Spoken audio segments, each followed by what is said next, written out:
ଚାଲି ପାରୁନି ସଂସଦ, ଚିନ୍ତାରେ ମୋଦି। ତିନି ମୁଦ୍ଦାକୁ ନେଇ ବିରୋଧୀଙ୍କ ହଙ୍ଗାମା, ଆଗକୁ ଆହୁରି ଜୋରଦାର ହେବ ଲଢ଼େଇ। ସଂସଦରେ ମୌସୁମୀ ଅଧିବେଶନ ଶୁଭାରମ୍ଭ ହେଉ ହେଉ ଗୃହ ଅଚଳ। ନା ଚାଲିପାରୁଛି ପ୍ରଶ୍ନକାଳ, ନା ହୋଇପାରୁଛି କୌଣସି ଗୁରୁତ୍ୱପୂର୍ଣ୍ଣ ବିଲ୍ ଉପରେ ଚର୍ଚ୍ଚା।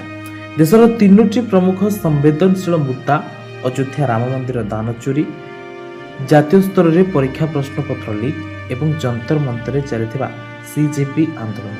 ଏହି ତିନି ପ୍ରସଙ୍ଗକୁ ନେଇ ବିରୋଧୀ ସାଂସଦମାନେ ଗୃହର ମଝି ମଜଲିସ୍ ବା ଗର୍ଭଗୃହକୁ ଓହ୍ଲାଇ ପ୍ରବଳ ନାରାବାଜି କରୁଛନ୍ତି। ବିରୋଧୀଙ୍କ ଏହି ପ୍ରବଳ ହଟ୍ଟଗୋଳ ଯୋଗୁଁ ଉଭୟ ଲୋକସଭା ଓ ରାଜ୍ୟସଭାରେ କାର୍ଯ୍ୟକାରିତା ସମ୍ପୂର୍ଣ୍ଣ ଠପ୍ ହୋଇପଡ଼ିଛି। ଅଧିବେଶନ ଆରମ୍ଭରୁ ହିଁ ସଂସଦ ପରିସରରେ କମ୍ପିଥିଲା ବିରୋଧୀଙ୍କ ନାରାବାଜି। ଗୋଟିଏ ପଟେ ଦେଶର କୋଟି କୋଟି ଶ୍ରଦ୍ଧାଳୁଙ୍କ ଆସ୍ଥା ସହ ଜଡ଼ିତ ରାମ ମନ୍ଦିର ଦାନ ରାଶି ଚୋରି ଅଭିଯୋଗ, ଆଉ ଅନ୍ୟପଟେ ଲକ୍ଷ ଲକ୍ଷ ମେଧାବୀ ଛାତ୍ରଛାତ୍ରୀଙ୍କ ଭବିଷ୍ୟତ ଅନ୍ଧକାରକୁ ଠେଲି ଦେଇଥିବା ପ୍ରଶ୍ନପତ୍ର ଲିକ୍ ମହାଘୋଟାଲା। ଏହି ଦୁଇ ପ୍ରସଙ୍ଗରେ ବିରୋଧୀ ଦଳଗୁଡ଼ିକ ସରକାରଙ୍କୁ ସିଧାସଳଖ ଆକ୍ରମଣ କରିଛନ୍ତି। ସେପଟେ ନୂଆଦିଲ୍ଲୀର ଯନ୍ତର ମନ୍ତରଠାରେ ସିଜିପିର ବିଶାଳ ଆନ୍ଦୋଳନ ଏବଂ ଆନ୍ଦୋଳନକାରୀଙ୍କ ଉପରେ ପୁଲିସର କାର୍ଯ୍ୟାନୁଷ୍ଠାନକୁ ନେଇ ସଂସଦର ଉଭୟ ଗୃହରେ ନିଆଁ ବର୍ଷିଛି।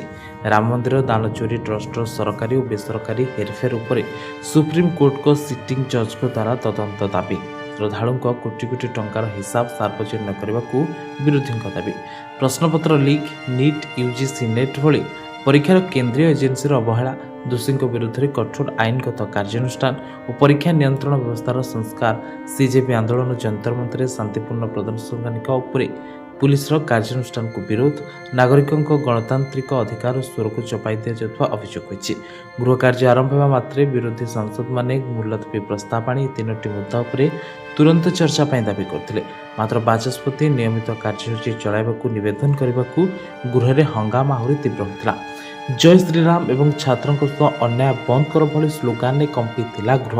ପ୍ରଥମେ 12ଟା, 2ଟା, ଶେଷରେ ସମ୍ପୂର୍ଣ୍ଣ ଦିନକ ପାଇଁ ଗୃହ କାର୍ଯ୍ୟକାରିତାକୁ ମୁଲତବୀ ରଖିବାକୁ ବାଧ୍ୟ ହୋଇଥିଲେ ବାଚସ୍ପତି।